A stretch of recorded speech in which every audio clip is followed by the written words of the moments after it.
to learn Islam. Y'all come from Africa at the end of the day. There's people over there. I have friends that's not even Muslim, but they'll tell us there are people who claim they're sheikhs, all type of stuff over in Africa. He said this is a regular thing. So it's like, oh, absolutely, yeah. It's a big business. Africa, Asia, everywhere. See, the problem, the real problem, there are multiple problems, but to believe this, like there are people Muslims today in America who believe that we do not have any learned scholars around us. We don't have any learned people around us. And they make that the reason for not talking to anybody, for not discussing with anybody, because they said they could mislead you if you talk to them. That's as bad as it is. You have to go over to, Qatar or Saudi Arabia, somewhere in the Middle East or in North Africa, in order to learn from a scholar. You can't just, you don't have the brains for it. You can't study and practice the message that Allah gave to you. It's almost like the mentality that they gave to the slaves so that they could be good slaves to their slave master. It's not, nothing really. I mean, am I missing something? no, not really.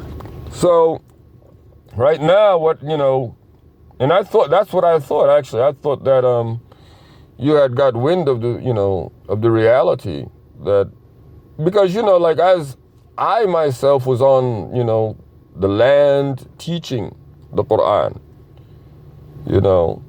Right, but I took your word over theirs anyway, because it's like, it's like the Quran. Like, not to say you know it, but you know it way more than any of us. So my thing is, whatever you're getting out that book is way more legit than what they're getting out that book. To me, that's my personal opinion. Well, Allah gives whom He wills whatever He wills. That's the reality. But what you're saying, if it's said for Allah and Allah alone, may He make it better than I can possibly feel it. But what I'm saying is that what you're saying is common sense, right? Right. Simple. This man, all we know of him is that he came and he taught our children. All we know of him is that he continued to teach as he said he would later. He said, even if I leave this land, I will still be teaching Quran, because I was teaching Quran before I came to the land. This is all we know of him. And we know that he knows the Quran. He's led us in Salah. For years, he's led us in the Salah. We've never argued with him openly. He never denounced our sheikh on our lands openly. Right. At this point in time, he is on social media letting us know that we are in the wrong. By the Quran, he's telling us by the Quran. If we really are Muslim, at least we should open dialogue to find out, open our minds, open our, our missionary fact finders. Is what he's saying true? Is what, we were given false? Is that's all he's, okay, just ask yourself, is what was given to you false? And if you get that far to ask yourself, was I given false instead of the truth? If you have any doubt at that point, just start looking at the evidence, start weighing the evidence. He could not speak English. That would exempt him, or that would demonstrate his command of the language. Yeah, he spoke just broken up. I mean, just look at the tapes. We're not bashing, but just look. I mean, you saw the tapes. Could you understand what he was saying? Be honest. Not at all. Why not? Not at all. They were saying he had fluid in his lungs or something like that. I never paid attention to his wisdom. Okay. At a young age, they was doing too much worshiping him a long time ago. I didn't even know much about Islam then. Like you said, it was common sense. But my father don't want me to say nothing about it. But, you know what I'm saying? So my personal opinion, though, yeah, it was way too much going on in the land. I ain't never seen nobody possessed even in a dunya like that. So it was like, all this stuff going on. I'm like, Sheikh Jelani this. I'm like, ho. Y'all talk about him more than the prophet. Allahu Akbar. I'm like, bro, what's going on? Like, I come up here, it ain't no Sheikh nothing. You don't hear nothing about no one person, no imam. All they talk about is Muhammad sallallahu and Allah and his prophets. That's it. Because that's what Allah said in the Quran. Allah, prophets, Day of Judgment. Day of Judgment. I'm like, any little thing you can mix in with this deen will destroy your whole everything. Oh yeah. You're not supposed to be, because that's not your job. The deen is already simple. It's already complete. It is not your job or anybody else's job to be adding anything on. And the problem, what really gets me, unfortunately, at this time, is the fact that, not only did you create things, or not only are you asserting things to him, but you're encouraging that to be done. You're adamant, like you're violent, you're hostile against any threat of that infrastructure, which is fabricated infrastructure. You created it. This is not something that Allah subhanahu wa ta'ala encouraged or directed, because it would be in the Quran, and it's not. The Quran refutes all of it. The claims of Sufi tariqah, all of it's being refuted. Not a single bit of it are we leaving to you, other than the fact that he was nothing more than a simple human being. That is what we're substantiating.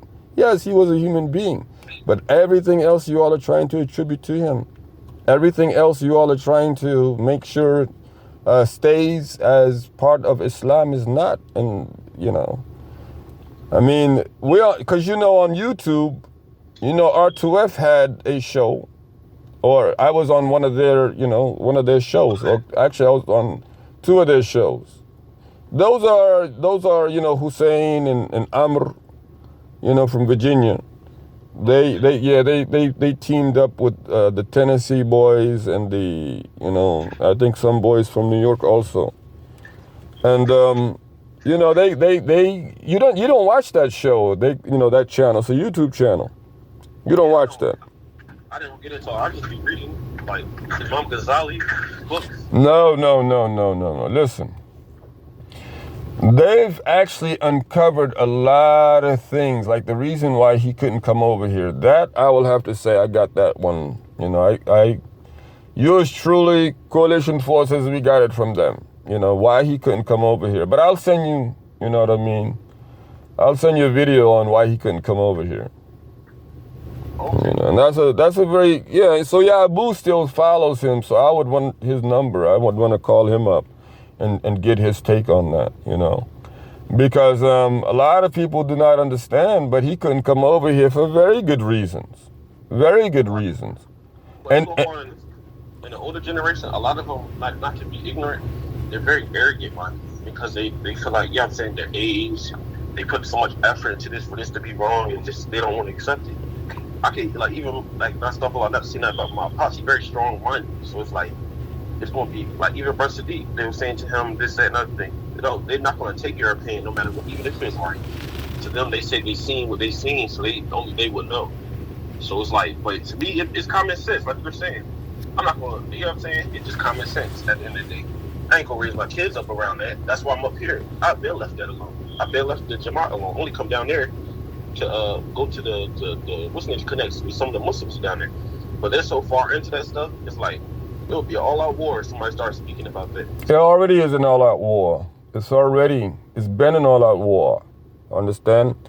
In other words, we're in no position less than the Jaysh Muhammad, sallallahu alayhi wasallam. Absolutely. Because this is a problem with majority of Muslims today do not know of his military career. And the problem with that is majority of Muslims do not have a military mindset in any shape or form, that to a point where they really do not identify themselves with Jaysh Muhammad sallallahu alayhi wasallam. We don't care about, you understand, what it is that you're arrogant or you're, boastful, or what your, expectations, or what it is that you think will prevail for you. We only have Allah, and we only need Allah subhanahu wa ta'ala. So come with whatever it is that you have, and do not have any respite upon us. We're here waiting for you. Until then, you do your job, we will do ours. And Allah Ta'ala will show who is right and who is wrong. So it's that simple. You understand?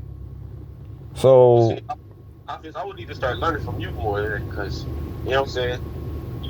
I'm young now. That's where I'm at in my life right now. I'm trying to learn. no, don't worry, I go to, there's Muhammadu Gambia channel. You're going to be on that channel, go to that channel and, there are a lot of videos on the Prophet ﷺ's military career, his legacy, his military government. There's the whole Quran recited on there several times, with, tajweed, breakup of the words, all these things. And alhamdulillah, in 2 years. Because what happened, it's a long story, but you'll have to go through the secret probes. There's a lot of stuff. And then if you read the content, you'll see that we've been at war, brother. This has been a spiritual, intellectual warfare. Yeah, we're doing it with professionalism. Alhamdulillah, we open, general amnesty to anyone who is sincere. But otherwise, we definitely are continuing our assaults. We're not letting go any way, any shape, any form. Not for anyone. Allah Ta'ala is the only one that we are, in need of. He's the only one that we are expecting to come through. And he is the only one that we know we are destined for, no one else anyway. So it's that simple, it's in the Quran. The Quran tells us how to behave, how to think. You left the Quran. Now you're thinking and behaving like something in someone else. And you want us to leave you alone and give you respite when all of our families, all of our society for 40 years has been affected by this nonsense. Oh, very true. And it's nonsense because of the fact that you have not been able to substantiate it by any sense. That's why it's nonsense. So you have not been able to substantiate it. After 40 years, you think that we're just supposed to allow it to continue for another 40, 50, 60 years? Right.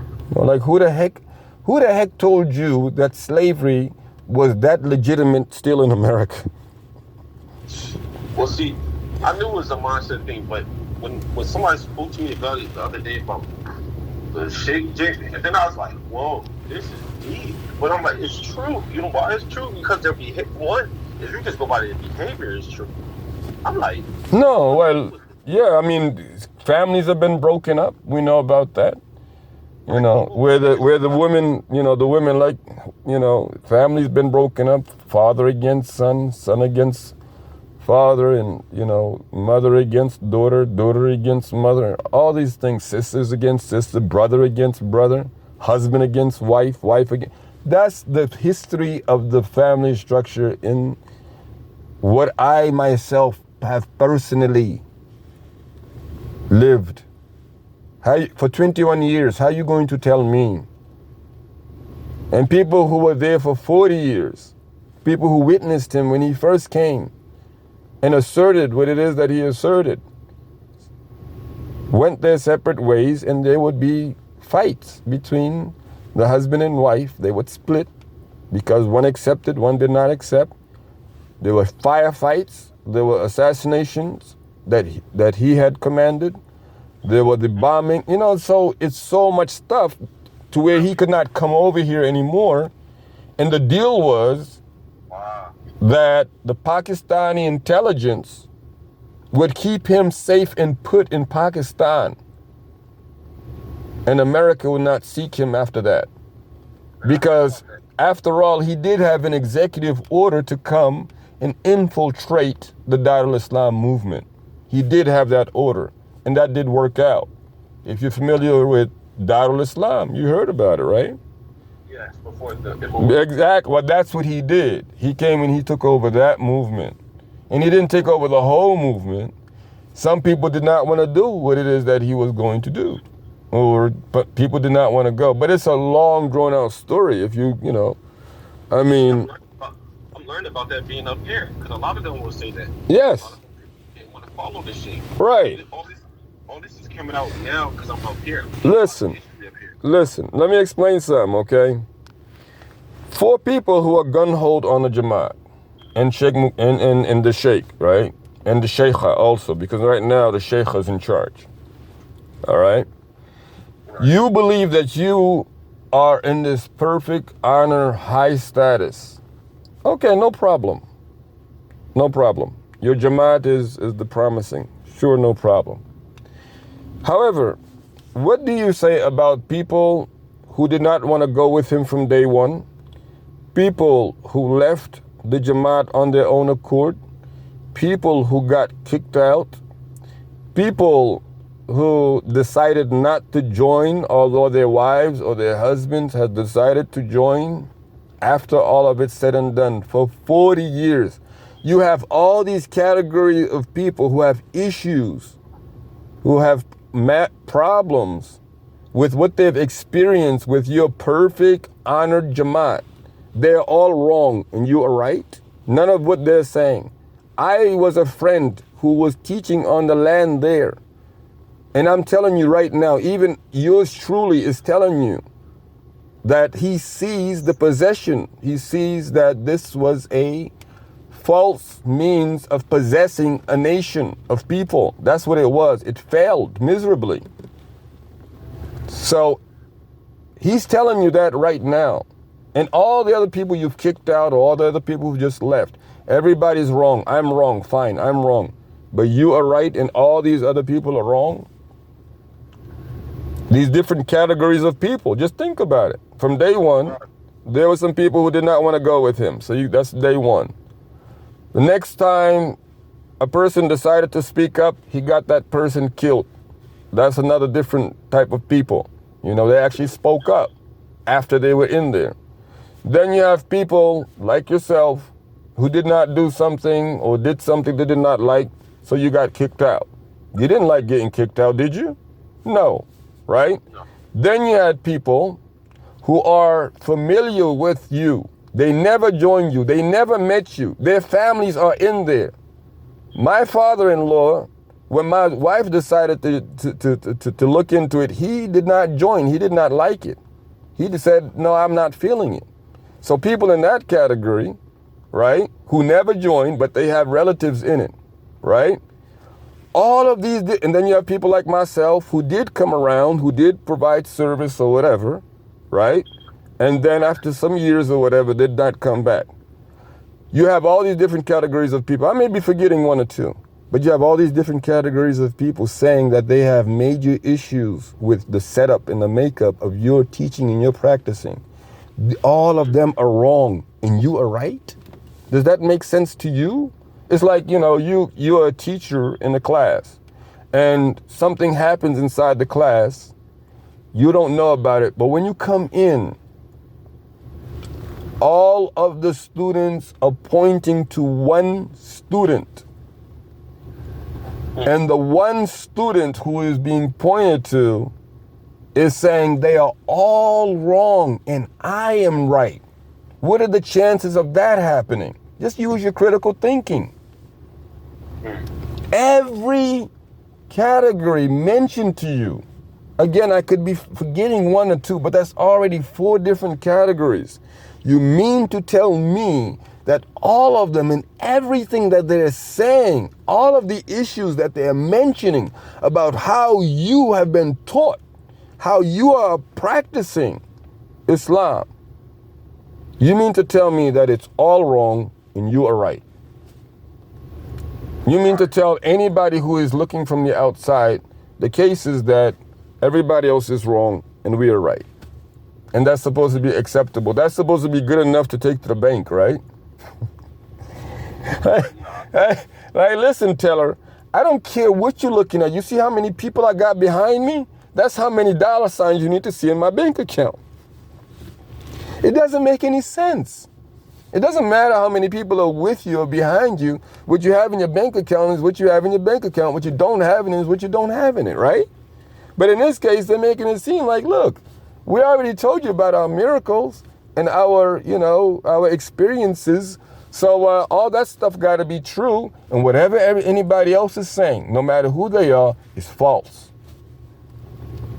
You're going to believe me for what I'm telling you because someone who told me is worthy of being believed because they had some experience that somebody else witnessed. So that's why it's, dude, come on.